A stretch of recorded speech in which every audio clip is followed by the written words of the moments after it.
What is up, gods and goddesses? It's the one and only Hollywood AJ back with the weekly podcast, the Keep It 100 podcast on the Keep It 100 YouTube channel. And we're talking some fights today. I'm going to be discussing how Francis Ngannou exposed the UFC. But when I don't mean exposed, I mean he showed us something different. More on that later. But let's start with the fight when he fought Ciryl Gane this past weekend at UFC 270. It was a huge fight. I didn't really go into the true logistics onto why it was a huge fight. When you think of the heavyweight championship being on the line, whether it be in MMA, boxing, or wrestling, you know it's big. No pun intended. But you know it's big. You know it's big dollars. You know it's big stakes at hand. But this was even more because Francis Ngannou was having contract negotiations with the UFC. And they were going pretty bad. They were going pretty sour. And anyone that goes to battle with the UFC doesn't win. All right. Look at Mark Hunt. Look at Tito Ortiz. Look at Conor McGregor is probably the only example of him getting exactly what he wants. Francis Ngannou bet on himself this time around. He was putting so much pressure on himself to go out there and win, but not only win, but to secure a potential boxing match against the one and only Tyson Fury. Tyson Fury did not help. He added more fuel to the fire when he called out to box Francis Ngannou. Francis Ngannou, of course, agreed, and he's like, yeah, I'll definitely do it, for sure. But the deal with the UFC was Francis Ngannou was not getting paid enough. And in Francis's mind, he wasn't getting the respect he deserved. And him being the heavyweight champion, he still wasn't getting the respect he deserved. And I agree. Francis seemed to, really be lowballed by the UFC, if that makes sense. And we get a good example of this when Francis won the belt back in March of 2021 against Stipe Miocic, UFC 260, and then says, I need a few months off. The UFC wanted him to fight in June. It's only about 3.5 months after he won the belt. He wanted more time off to train for a fight with Derek Lewis. Now, they put that interim belt between Derek Lewis and Ciryl Gane in August when Francis said, I'm ready to fight in September. The UFC made the most unnecessary interim title ever with Derek Lewis and Ciryl Gane. Ever. But when Ciryl Gane defeated Derek Lewis, we saw that, we may have something on our hands. Not only is Ciryl Gane a superior fighter, not only is he unlike any other heavyweight we've ever seen, he is probably the biggest threat to Francis Ngannou. And I'm pretty sure that's what made these talks about the contract really come into play. Francis said in the build-up to this fight, I don't want to fight for 500 or 600K anymore. And if you look at his story, look where he came from. He used to dig sand mines in Africa, escaped to go to France, this guy is having Hollywood throw scripts at him for his life, for the travesties and the hardships that this guy has been through. Why wouldn't they? His story is unlike anybody else. So this guy is so mentally tough and so mentally strong. Why wouldn't he want the payday that he deserves? Why wouldn't he? So the fight happens. All right. Ciryl Gane, Francis Ngannou. And honestly, I was watching it with my boys, Carlos and Peanut. Shout out to them. Carlos was saying this fight's going to go one or two ways. It's either going to be quick. It's either going to be a knockout in the first 1 or 2 rounds, and then all of a sudden, boom. Francis might blow his gas tank, and Ciryl Gane just takes over from there. Or Ciryl Gane's just going to run the whole fight, and Francis is going to be very hesitant to pull the trigger. All great takes by him. I was excited to see it, and we got a very surprising outcome. I thought Francis won the first round. Ciryl definitely won the second, but the third round is where the tide truly began to shift for the champ. Caught a kick, a right high kick, caught it on his shoulder and had the biggest slam, almost 600 pounds in one space on that octagon. I mean, everyone was like, like it was just, It was one of the best slams I've ever seen. And I'm not just saying that because I'm a diehard Francis Ngannou fan, but it was truly something special. But once that happened, we knew, okay, Francis isn't known for a grappler. Round 4 is going to be Ciryl because Francis is going to be completely gassed. Wrong. Francis took him down again and went up 2-1, 3-1 in that fight. 4th round was over. Francis was clearly dominating. His grappling was okay. It wasn't like he was trying submissions at every point in every position. He was doing enough to keep Herb Dean from not standing them up. All right. He was just simply out grappling Ciryl Gane, and he was mauling Ciryl Gane. Fifth round came. I had it 3-1 Francis. Took him down. Ciryl Gane went for a leg lock. Now, I got super scared because Ciryl Gane is superior at leg locks. Only other heavyweight I know that is as superior as leg locks is Ciryl Gane, is Frank Mir. But Ciryl ain't no Frank Mir. Francis was able to get out of it, control Ciryl, and therefore, in my eyes, won 4-1 to retain his title in the most surprising way. Francis Ngannou grappling his way to a win. I mean, he did what champions do, and that's make these adjustments on the fly. When your style, when your number one asset, which is knocking someone into the shadow realm, doesn't go your way, what are you going to do to find another way to win? We got that answered by him just completely out wrestling Ciryl. And it was funny because I was thinking in the fight, if Francis Ngannou loses, right? If he loses this fight, the only way anybody is going to beat Ciryl Gane is if they wrestle him. Lo and behold, Francis got that takedown and he beats him the way I thought he should have. After the fight, though, Francis Ngannou announced, I had a torn MCL and we don't know if it's a rupture or an actual tear of his ACL, but he wasn't supposed to fight. Not only was he not supposed to fight, the doctor didn't clear him to fight, and his team didn't want him to fight. Wow. He did all that on one freaking leg. One leg. Do you know how hard that is? Do you know how insane and how mentally fucking tough Francis Ngannou is? I mean, why wouldn't he be? After all he's been through, I'm sure nothing phases this man. For him to have the power that he has, for him to knock someone completely dead with their eyes rolled back to the back of their head is something completely unbeknownst to me that anyone can have that type of power. All right. For him to go out there and beat a monster in Ciryl Gane on one fucking leg is just truly something spectacular. It was amazing to see. Now, here's where I say the UFC got exposed.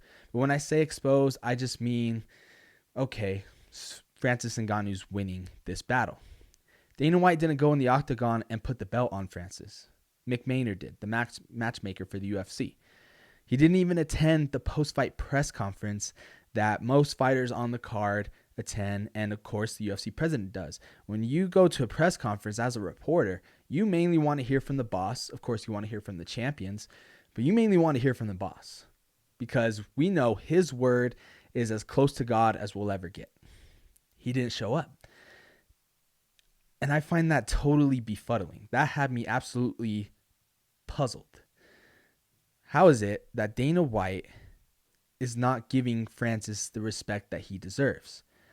I'm pretty sure the UFC really wanted Ciryl Gane to defeat Francis, and we all thought, and many analysts thought, Ciryl was the guy to do it, especially if Francis didn't connect in the first few rounds. Nobody expected Francis to win the way he did.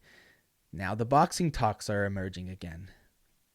Tyson Fury said, if you want to make some real money, come see the Gypsy King. Many people thought, oh, Francis wrestled Ciryl Gane to death. There's no way Tyson's going to be more interested to fight. He was going to be interested no matter how Francis Ngannou won. Francis could have got him in a toe hold and freaking Tyson Fury would be totally foaming at the mouth to fight Francis Ngannou because that's just the type of man he is, and he's not a guy that's going to go back on his word.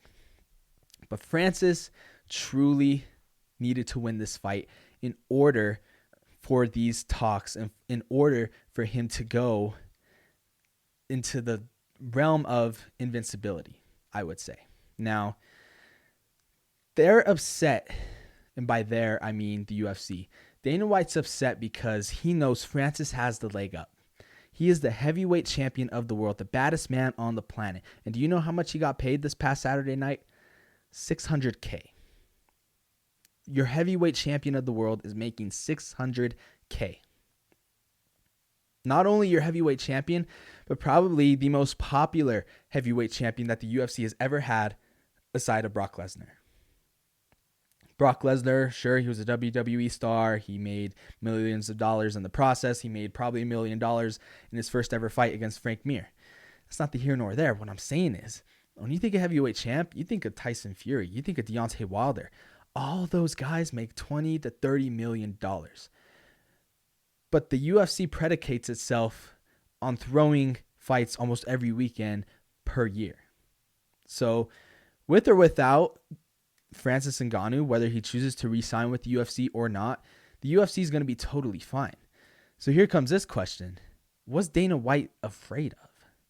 As I just alluded to, the UFC just has to put on fights for ESPN. You saw with Derek Lewis and Ciryl Gane, they'll just put on a fight to put on a fight. They do not care what logistics there are. They're just going to put on a fight to put on a fight.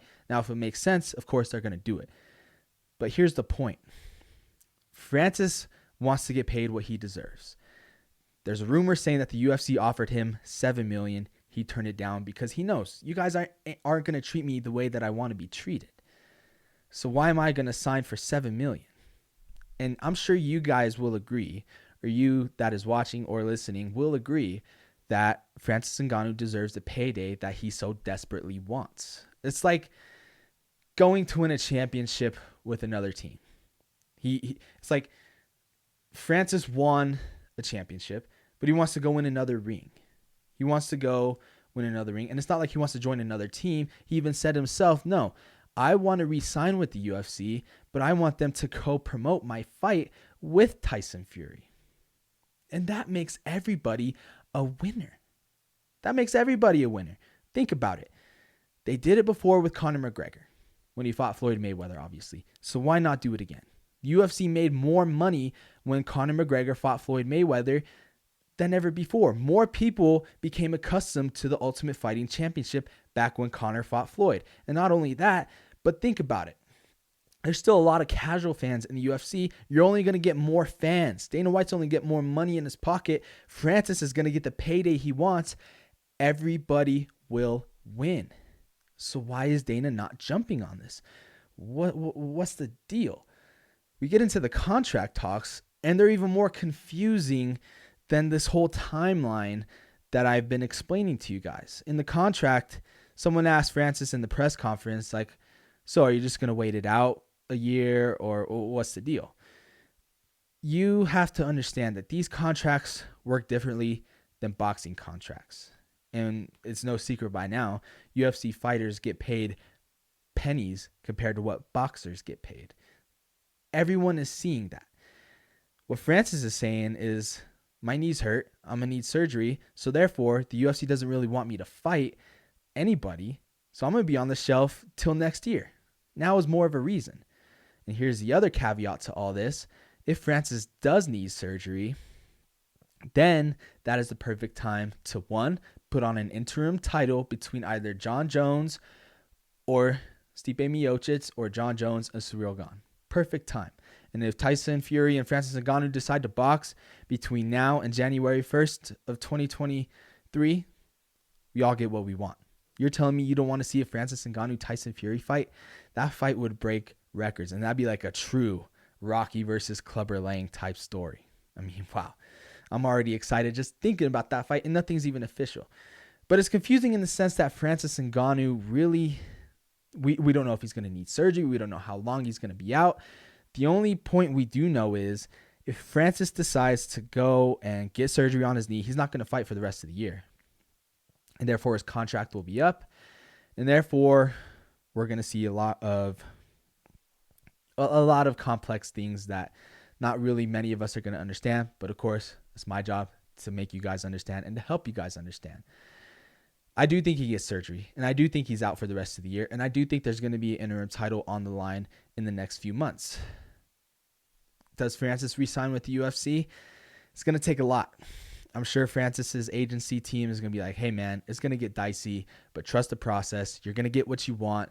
You won. You're still a champion. We're going to get you what you want. And Dana White has money, and I'm pretty sure a person of his power and a person in his situation would not mind any more money. And Francis Ngannou is just proving that we can still fight. And by we, I mean fighters like a Sean O'Malley or up and coming stars. We can truly fight for what we want. We can truly fight for the type of pay that we deserve. People see Jake Paul, right? Jake Paul didn't put in the blood, the sweat, the tears that all these other MMA fighters have put in. Jake Paul is getting the payday that many of these UFC fighters feel they should be getting. And that is what Francis is going to be doing. You follow me? All right. Francis is going to be proving that, and he's going to be the trailblazer that guys can get the type of money they want, and they can provide the type of entertainment they want to get that money. And that is what I love. If you didn't ride with Francis Ngannou this past weekend, then you're seriously just as big a piece of shit as I thought you were. I mean, to know where this guy came from and to know that, hey, this guy ain't no punk, and to defeat Cyril Gane on one leg when nobody thought he could do it, and now he's betting on himself to make more money and to just go out there and do something truly unprecedented is truly insane. And we know all the stars are aligning for Francis Ngannou after him winning in impressive fashion, getting Tyson Fury's attention, and having knee surgery. As sucky as that sounds, he may get what he wants with his knee surgery, because when his contract is up, the heavyweight landscape could be totally different, and that'll just give him more power. So I'm riding with Francis. I'm sure that he's going to get what he wants. We're going to get Tyson Fury, whether it be end of this year, early next year. It's going to be truly interesting to see what happens between Francis Ngannou and Dana White. But as of now, Francis Ngannou is winning this battle with the UFC. And all I ask is, Dana, what are you doing? Give us the fight we want. Give us the payday that Francis deserves, and it'll just make your company, it'll put more win in the company's sales. Not only that, and let's not forget, Dana White wanted to get into boxing as well. And the parent in the father company called Zuffa that owns the UFC, owned by the Fertittas. You mean to tell me that he wouldn't want to co-promote that and have it possibly under his banner? It won't get no better than that. So we're going to find out, and we're going to see, and I cannot wait. I'm just so happy Francis won. I'm so happy because he is going to change the fucking game.